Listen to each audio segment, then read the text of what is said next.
níbi tí Yísà àtàwọn ẹmẹ̀wà rẹ̀ ti fẹ́ digunjalè lọ́wọ́ ti tẹ̀ wọ́n l'Ondo.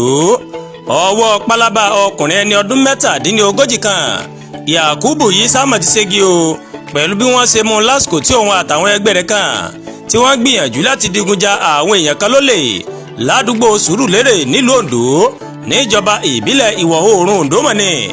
àwọn oníròyìn gbọ́ pé Yísà àtàwọn ẹmẹ̀wà rẹ̀ ó ní wọ́n sígun lọ bá àwọn olùgbé ilé kan tá à ń sọ̀rọ̀ rẹ̀ yìí ní nǹkan bíi aago 6:30 ìrọ̀lẹ́ ọjọ́ àbámẹ́ta sátidé ọjọ́ 7 oṣù kẹfà ọdún 2024 tá a wà nínú rẹ̀ yìí mọ̀ ni.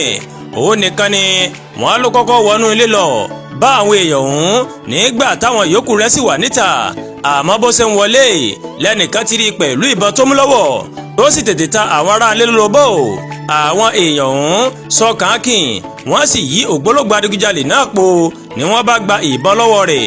nínú àlàyé tí ọ̀kan nínú àwọn olùgbé ilé náà máa sọ fún àwọn oníròyìn ó lòun kọ́kọ́ rí Yísà nígbà tó fẹ́ gba ọ̀nà ẹ̀yìn wá ká àwọn mọ́lẹ̀ ó ní lójú ẹsẹ̀ lòun ti sáré pe àwọn aráalé yòókù tí ó sì ti fi fóònù pé àwọn tó wà ládùúgbò láti wá ran àwọn lọ́wọ́ lórí ọ̀rọ̀ àwọn ọ̀daràn tó wá ká àwọn mọ́lẹ̀ o.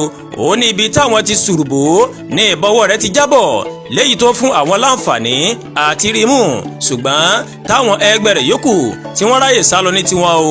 ó ní wọ́n kọ́kọ́ lu ọ̀daràn ọ̀hún ní àlùdákù kí àwọn tó ṣẹ̀ṣẹ̀ wá falẹ̀ ọlọ́pàá lọ́wọ́. Àdúàgbà Olúwatóyìn lóníròyìn yìí ẹ ṣé púpọ̀ tí ẹ̀ ń wo Ẹ̀yà Yorùbá TV o.